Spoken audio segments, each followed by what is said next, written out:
মিনা ইয়ারা যুনুবাহু কান্নাহু কাঈদুন তাহতা জাবাল। ঈমানদার একটা গুনাহকে মনে করে আমার মাথার উপর একটা পাহাড়, এই পাহাড়টা আমার উপর যে কোনো সময় পড়তে পারে। ঈমানদার মনে করে একটা পাহাড় আমার উপর, এই পাহাড়টা আমার উপর পড়তে পারে। এই হাদিস দ্বারা বোঝা যায় ঈমানদার যখন কোনো গুনাহ করতে যায়, করার সময় তার মনের মধ্যে এই জিনিসটা আসবে, সর্বনাশ, আমার উপর একটা পাহাড়, এই পাহাড় আমার উপর পড়তে পারে। বলেন তো পাহাড় পড়লে মানুষ বাঁচে না মরে? তাহলে একজন প্রকৃত ঈমানদার ছোট্ট গুনাহকে আওয়াজ দিয়ে বলেন কিসের মতো মনে করবে?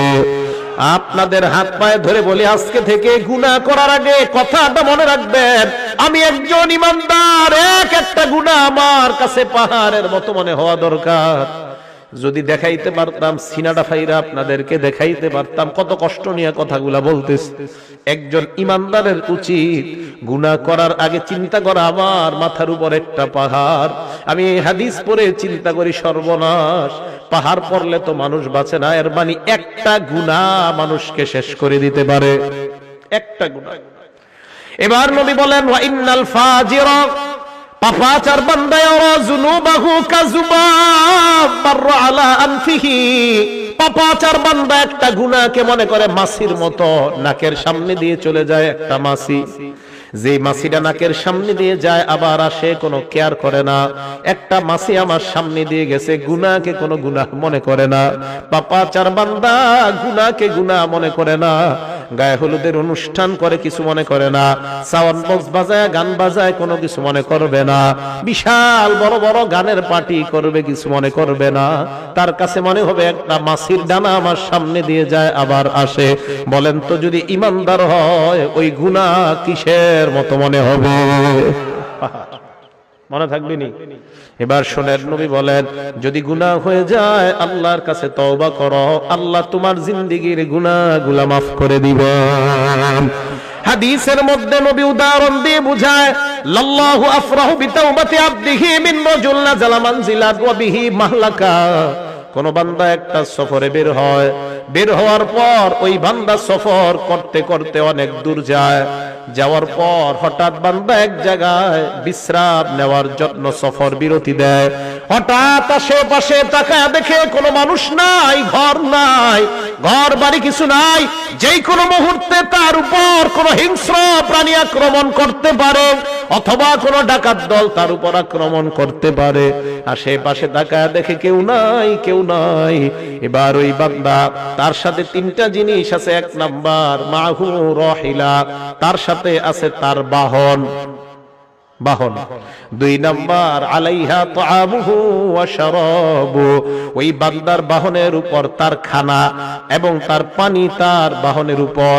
শুনেন, এক ব্যক্তি সফরে বের হয়, বের হওয়ার পর যাইতে যাইতে হঠাৎ এমন একটা জায়গায় যাত্রা বিরতি দেয়, যেই জায়গায় যাত্রা বিরতি দেওয়ার পর আশেপাশে তাকায় দেখে কেউ নাই, যেই কোনো মুহূর্তে তার জীবনটা চলে যাওয়ার আশঙ্কা। এমন একটা ভয়ঙ্কর মুহূর্তে ওই বান্দা এবার তার সাথে মাত্র তিনটা জিনিস, ওয়াবিহি মাহলাকা, প্রাণ নাশের আশঙ্কা, মাহু রাহিলা, তার বাহন আছে, খানা আছে, পানি আছে, আর কিচ্ছু নাই। বান্দা চিন্তা করলো একটু ঘুমায় নেই, ঘুম থেকে ওঠার পর আবার সফর শুরু করব। ফানামা নাওমা, বান্দা ঘুমায় যায়, ঘুমানোর পর ফাস্তাইকাযা, আবার জাগ্রত হয়। জাগ্রত হওয়ার পর তাকা দেখে তার বাহনটা হারায় গেছে। বাহন কি হয়েছে? হারায় গেছে। বুখারী শরীফের হাদিস। এখন বলেন তো বাহনের সাথে কি ছিল? খানা পানি ছিল, তাহলে সব গেছে। ফাশতাদ্দাল হাররু ওয়াল আতাশু, প্রচন্ড গরম আবার প্রচন্ড পিপাসা, পানি কই? হ্যাঁ, চলে গেছে। বান্দা চিন্তা করে সর্বনাশ, আমি আমার বাহন হারিয়ে ফেললাম, খাবার হারিয়ে ফেললাম, পানি হারিয়ে ফেললাম, কি করা যায়? বান্দা চিন্তা করে আবার যদি ঘরে ফিরে যাই সম্ভব না, যদি আমি আবার আমার গন্তব্যের দিকে রওনা হই তাও সম্ভব না, কারণ খানা পানি বাহন কিছুই নাই। এবার বান্দা আল্লাহর উপর ভরসা করে চিন্তা করে এই জায়গায় ঘুমায়া যাই, যেন ঘুমের মধ্যে আমার মরণ হয়ে যায়, পিছনেও যাবো না সামনেও যাবো না। বান্দা ঘুমায়া যায়, শোনেন, বান্দা ঘুমায়া যায় ফাস্তাই কজা, ঘুম থেকে জাগ্রত হয়, হঠাৎ হওয়ার পর দেখে তার বাহন খানা পানি নিয়ে উপস্থিত হয়ে যায়। হাদিসটা বুঝছেন? হাদিসটা বুঝছেননি সবাই? কিছু কয় না, বুঝছেননি? আচ্ছা, এই যে বাহন আসলো, খানা আসলো, পানি আসলো, বান্দা যে হারাইলো, হারানোর পর আবার ফিরে পাইলো, কেমন খুশি? অনেক খুশি না? নবীজি বলেন এত খুশি হয় বিশিদ্দাতিল ফারহি, খুশির অতি সহ্যে, গ্রাম্য বাংলায় কই খুশির ঠেলায়। কি কয়? খুশির ঠেলায় আল্লাহরে কয় আল্লাহুম্মা আনতা আব্দি ওয়া আনা রাব্বুকা, আল্লাহ আপনি আমার গোলাম, আমি আপনার রব।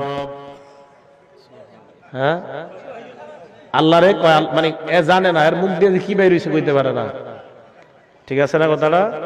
আল হাদিস ভাই থাকলে কেউ জবাব দেন, এই হাদিসের জবাব দেন। এই হাদিসের কি জবাব? বুখারী শরীফের হাদিসই তো, আসেনি এলাকায়? হ্যাঁ, আল হাদিস ভাই আছে এলাকায়? যদি থাকে এই হাদিসের জবাব কি? যে এই হাদিসে যে বান্দা আল্লাহরে কইল আপনি আমার রব, আমি আপনার, আপনি আমার গোলাম, আপনি আমি আপনার রব, কি জবাব? বিপদে পড়ে যাবে। আমি আল হাদিস ভাইদের মহব্বত করি, এই হাদিসের জবাব কি? হাদিস না ফলো করেন সহিহ হাদিস, এই তো বুখারীর হাদিস, বুখারী শরীফের 6308 নম্বর হাদিস। কি জবাব?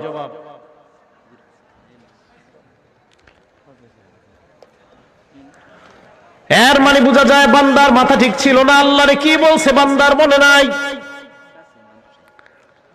বান্দা আল্লাহরে খুশির ঠেলায় বলছে আল্লাহ আপনি আমার গোলাম, আমি আপনার রব। নবী বলেন এই বান্দা হারিয়ে যাওয়া বাহন ফিরে পাওয়ার পর যে পরিমাণ খুশি হয়, একজন বান্দা গুনাহ করার পর তওবা করলে এর চাইতে কোটি গুণ বেশি আল্লাহ খুশি হয়ে যায়। আল্লাহ এত খুশি হয় বান্দা গুনাহ করে তওবা করে আল্লাহর কাছে। তাহলে বলেন আজকে থেকে আমরা ওয়াদাবদ্ধ, গুনাহ করার পর কাউকে বলবো না, বলবো একমাত্র একজনকে।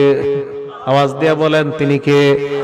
আল্লাহ তুমি আমার হাত দিলা, পা দিলা, চোখ দিলা, মাবুদ কত গুনাহ করলাম, চোখের মাধ্যমে, হাতের মাধ্যমে, পায়ের মাধ্যমে। আল্লাহ আমার সন্তান যদি কষ্ট পায়, আমি কষ্ট পাই, মাবুদ আমিও গুনাহ করলে তুমিও তো মনে হয় এরকম কষ্ট পাও, কারণ তুমি না আমারে কত মায়া করে বানাইলা।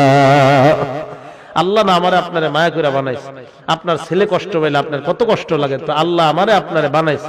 এই হাতটা দিয়ে যখন গুনাহ, আল্লাহকে বান্দা এই হাতটা তো গুনাহ করতে দেই নাই।